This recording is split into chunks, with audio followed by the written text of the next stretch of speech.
Well, hello and good afternoon. It is now 4 something noonish. I'm thinking 4:20. But I woke up kind of late. I woke up around, I'm going to say 2 o'clock in the afternoon. And I guess it's because I stayed up all night watching this movie on Netflix about the late great Whitney Houston on life. But anyway, I'm going to talk about Valentine's Day and what it means to me. I never really had a desire to ever celebrate Valentine's Day because and I have mentioned this before in another story time. Someone broke my heart on Valentine's Day, and it was this guy who I was dating when I was 23.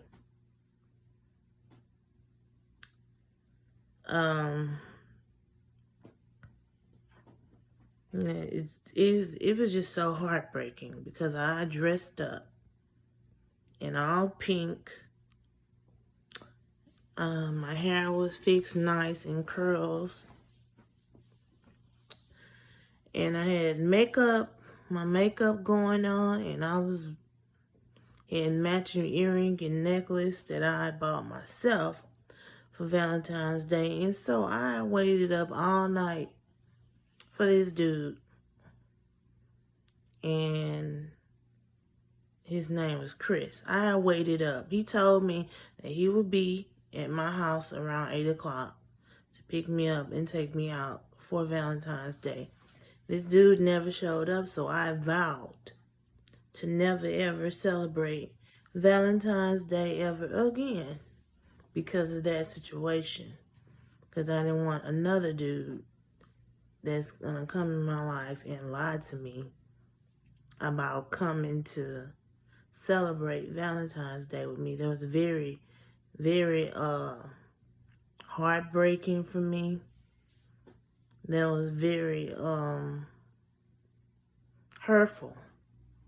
I'm over it now, but it's just that ever since then, still to this day, I don't really celebrate Valentine's Day like that. Another time I decided to celebrate Valentine's Day, and I had a boyfriend, which he turned out to be a frog as well because one of my sisters saw him at a corner store with another woman, in a car with another woman. So, okay. That dude was named Damien. I will never forget him because he's the only dude that I ever dated who used to always talk about doing gangster stuff, beating up and robbing people. And he used to read the Bible all the time. That was crazy. How are you going to be gangster? How are you going to be gangster and then late at night you decide you want to read Psalms 23 through Psalms 25 and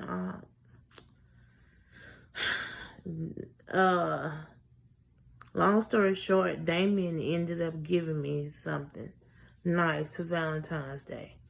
But after Valentine's Day, we broke up. Okay, so then after I broke up with him, I just kept meeting frogs. And it's when I met this guy named Jarrell. And he also stayed in my hood. Now I was in the hood when me and my family used to live in 5th Ward.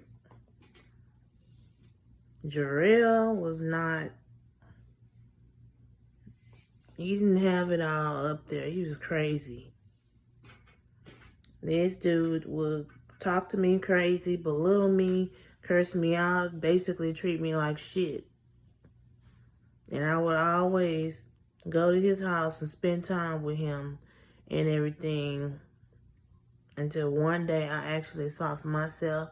I saw him walking with some female. He took her to his house and was it with her in the same room that he was in the room with me with, which was crazy. I don't know what happened to that dude. That dude was bow-legged like a motherfucker. His legs and his thighs had a very wide gap circle every time he walked. Okay, so that's another ex-boyfriend who I don't give a shit if I never see him again, because he never treated me right. Okay, so the last time I spent Valentine's Day was in the year of 2020 with my star maker crush turned boyfriend. And he is a TikToker. He does TikTok. There's a lot of things that I left out about